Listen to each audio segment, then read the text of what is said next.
여러분, 불맛 좋아하시나요? 안녕하세요. 서울 강남에서 30년째 환자분들을 진료하고 있는 내과 전문의 박정훈입니다. 오늘은 조금 섬뜩한 이야기로 시작하겠습니다. 여러분, 불판 위에서 채소가 지글지글 익어가는 소리, 고소한 냄새가 피어오를 때 얼마나 군침이 도십니까? 캠핑이나 바비큐 자리에서 가지, 피망, 토마토 올려서 노릇하게 구워 먹는 그 맛 참 좋죠. 그런데 이 맛있는 습관이 몸속에 조용히 불을 지피는 행동이 될 수 있다는 사실 알고 계셨습니까? 퀴즈 하나 드리겠습니다.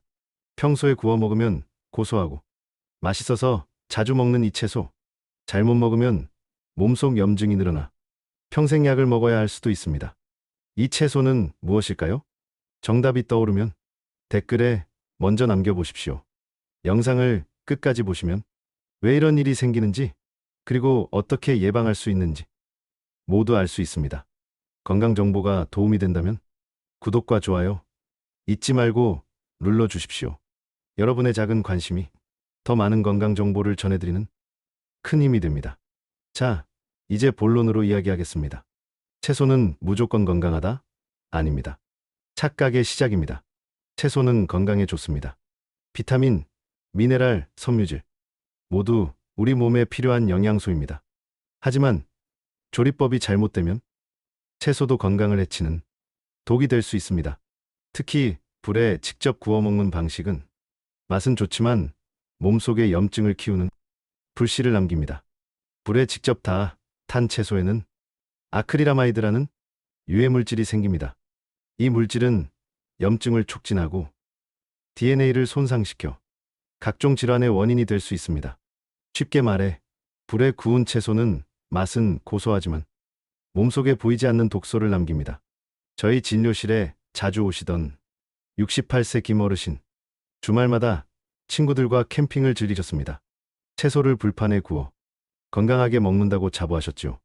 하지만 어느 날부터 무릎이 붓고 손가락이 시큰거려 걷는 것조차 힘들어졌습니다. 병원에서 검사한 결과 염증 수치가 비정상적으로 높았고 류마티스성 관절염 초기 진단을 받으셨습니다. 식습관을 바꾸고 조리법을 바꾼 뒤 3개월 만에 증상이 완화되었습니다. 이처럼 조리법은 건강에 큰 영향을 끼칩니다. 채소는 기름과 만나면 더 위험해진다? 여기서 한 가지 더. 구울 때 흔히 올리브유, 카놀라유를 사용하시죠? 건강에 좋다고 알려진 기름들입니다. 하지만 이 기름들이 고온에서 산화되면 활성산소가 많이 발생합니다. 활성산소는 세포를 공격하고 염증을 심화시킵니다. 즉, 기름을 듬뿍 넣은 구운 채소는 건강한 듯 보이지만 속으로는 몸을 해치는 요리가 될 수 있습니다. 모든 채소가 나쁜 건 아닙니다. 하지만 가지, 피망, 토마토 같은 가지과 채소에는 솔라닌이라는 천연 독소가 들어 있습니다. 평소엔 문제가 없지만 구워서 고온에 노출되면 이 물질이 변형되어 염증 반응을 크게 유발할 수 있습니다. 특히 류마티스, 관절염, 피부염이 있는 분은 더 주의해야 합니다. 여러분, 불에 살짝 탄 채소에서 나는 그 향기, 한 번만 맡아도 입맛이 돌지요? 캠핑장에서 불판 위에 가지와 피망, 토마토를 올려놓고 지글지글 익는 소리, 그 순간만큼은 건강 걱정이 사라집니다. 하지만 몸속에서는 전혀 다른 일이 벌어지고 있습니다. 겉은 즐겁지만 속은 괴롭습니다. 얼마 전 한 할아버지께서 한 가지 질문을 하셨습니다. 손주와 함께 캠핑을 즐기는 한 70대 이모 어르신. 손주가 할아버지 채소도 구워 먹으면 더 맛있어요. 하며 가지를 구웠답니다. 그날은 정말 맛있게 먹었지만 며칠 후 무릎이 붓고 통증이 심해지셔서 병원을 찾아오셨습니다. 병원에서 원인을 찾다가 저에게 이런 말을 하셨습니다. 원장님, 채소도 이렇게 무섭습니까? 네, 무섭습니다. 불맛의 유혹이 건강을 해칠 수 있기 때문입니다. 불판에서 채소가 타는 순간 눈에는 보이지 않는 작은 분자가 생깁니다. 바로 아크릴아마이드입니다. 이 물질은 세포를 손상시키고 몸속에서 염증을 크게 일으킵니다. 마치 작은 불씨가 몸속에서 타오르는 것과 같습니다. 시간이 지날수록 이 불은 더 커지고 결국 병으로 이어집니다. 혹시 이렇게 생각하실까요? 나는 올리브유 쓰니까 괜찮다. 하지만 아닙니다. 기름은 고온에서 산화됩니다. 이때 생긴 활성산소는 몸속 세포를 공격하고 노화를 빠르게 하며 염증을 악화시킵니다. 불맛과 기름, 이 두 가지가 만나면 몸속에 염증 폭탄이 터지는 셈입니다. 특히 가지, 피망, 토마토 같은 가지과 채소는 더 주의하셔야 합니다. 이 채소들은 원래는 건강에 좋지만 구워서 먹을 때 문제를 일으킵니다.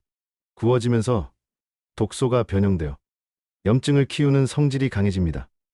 한 69세 최모 어르신이 계셨습니다. 류마티스 약을 꾸준히 드셨지만 통증은 나아지지 않았습니다. 알고 보니 자주 구운 파프리카와 가지를 드셨더군요. 병원에 내원하신 이후 식습관을 바꾸자 3개월 후 관절 통증이 줄었습니다. 이 어르신께서는 굽는 대신 찌거나 삶으셨, 기름은 최소한으로 사용하셨습니다. 그리고 검게 탄 부분은 잘라내고 드셨습니다. 이처럼 간단하게 조리법만 바꿔도 채소는 몸에 해롭지 않습니다. 실제로 저희 어머니께서도 저에게 채소는 찌는 게 건강하다라는 이야기를 들으시고선 조리법을 바꾸셨습니다. 그 후 관절 통증이 줄으셔서 자주 산책할 수 있게 되셨습니다. 어머니께서 웃으며 말씀하셨죠. 채소도 방법을 알고 먹어야 약이 되는구나. 염증은 처음엔 아무 증상이 없습니다. 하지만 몸속에서 작은 불씨처럼 서서히 타오릅니다. 어느 날은 아침에 손가락이 뻣뻣하고 무릎이 붓거나 시큰거립니다. 가볍게 넘기면 그 불씨는 점점 커져 관절염, 당뇨, 심혈관 질환까지 이어질 수 있습니다. 염증은 눈에 보이지 않지만 무섭습니다. 그리고 불맛 나는 채소가 그 불씨를 키우는 역할을 합니다. 72세 김모 어르신께선 손목과 무릎 통증으로 고생하셨습니다. 원장님, 저는 고기보다 채소만 먹는데 왜 이럴까요? 알고 보니 자주 구운 토마토를 드셨습니다. 그 이후 조리법을 찌는 방식으로 바꾸고 항산화 식단을 추가했습니다. 6개월 후 어르신께선 통증이 크게 줄어 지팡이 없이 산책하실 수 있었습니다. 이분은 이렇게 말했습니다. 채소도 방법을 모르고 먹으면 독이네요. 이처럼 염증을 줄이려면 항산화 성분이 풍부한 식단이 필요합니다. 이제부터는 무엇을 어떻게 먹어야 하는지 알려드리겠습니다. 첫 번째는 브로콜리입니다. 브로콜리는 찌면 항산화 성분이 그대로 유지됩니다. 두 번째는 블루베리, 라즈베리입니다. 베리류는 생으로 먹으면 좋습니다. 마지막으로는 녹차입니다. 녹차는 하루 2잔씩 드시면 염증 억제에 탁월합니다. 항산화 성분은 몸속 활성산소를 잡아주고 염증을 가라앉히는 데 큰 도움을 줍니다. 자, 이제 어르신들께서 가장 많이 하시는 질문 몇 가지에 답해 보겠습니다. 많은 분들이 이렇게 물으십니다. 원장님, 가지는 완전히 먹지 말아야 하나요? 그렇지 않습니다. 가지 자체가 문제는 아닙니다. 단지 불에 구워서 먹는 방식이 문제일 뿐이죠. 찌거나 삶아 드신다면 오히려 건강에 도움이 됩니다. 또 이런 질문도 많이 들어옵니다. 올리브유는 몸에 좋은데 왜 문제인가요? 올리브유는 분명히 좋은 기름입니다. 하지만 고온에서 오래 가열하면 성질이 변해 몸에 해로운 물질을 만들 수 있습니다. 그래서 드레싱으로 사용하거나 짧게 가열하는 정도로 쓰시는 것이 안전합니다. 마지막으로 이런 고민도 많으시더군요. 원장님, 저는 이미 관절이 아픈데 늦은 것 아닌가요? 결코 늦지 않았습니다. 지금이라도 식습관과 조리법을 바꾸시면 염증은 줄어들고 증상도 훨씬 나아질 수 있습니다. 건강은 언제나 지금부터 시작할 수 있습니다. 염증은 단순히 약으로만 잡을 수 있는 것이 아닙니다. 생활 속 작은 습관을 바꾸는 것만으로도 몸은 충분히 회복할 힘을 얻습니다. 제가 권해드리는 방법을 하나씩 실천해 보십시오. 첫째, 가공식품을 줄이십시오.